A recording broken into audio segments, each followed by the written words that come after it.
అతి తక్కువ ధరలో మంచి బడ్జెట్లో అమ్ముతున్న 150 స్క్వేర్స్ 2 BHK ఇండిపెండెంట్ హౌస్ తీసుకొచ్చాను. అంటే 150 గజాల ఇల్లు. ఈ హౌస్ అయితే మంచి ఏరియాలో ఉంది, మంచి కాలనీలో ఉంది. ఈ హౌస్ ముందున్న రోడ్ వచ్చేసి 30 ఫీట్ రోడ్ వచ్చింది, అంటే 30 ఫీట్ రోడ్ వచ్చింది. రోడ్ అయితే CC రోడ్. ఈ హౌస్ డైమెన్షన్స్ వచ్చేసి 27x50 సైజ్ డైమెన్షన్స్, అంటే 27x50 డైమెన్షన్స్. ఎల్ఆర్స్ ఉంది, ఫుల్ పెడలర్స్ ఉంది. G+1 పర్మిషన్తోనే ఇల్లు అయితే కట్టినారు. ఈ హౌస్ లోన్ విషయానికి వస్తే 80% దాకా బ్యాంక్ లోన్ వస్తుంది.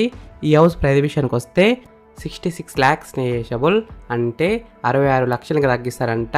ఈ హౌస్ ఎగ్జాక్ట్ లొకేషన్ ఎక్కడ ఉందంటే మల్లాపూర్ బాలాపూర్లో ఉన్న CPNR బృందావన్ కాలనీలో ఉంది, near airport road, RCI road. Location highlights: LB Nagar metro station 10 kilometres, Edufy international school 1 kilometre. ఈ హౌస్ ఫేసింగ్ విషయానికి వస్తే వెస్ట్ ఫేసింగ్లో ఉంది. 100% వాస్తునే కట్టినారు.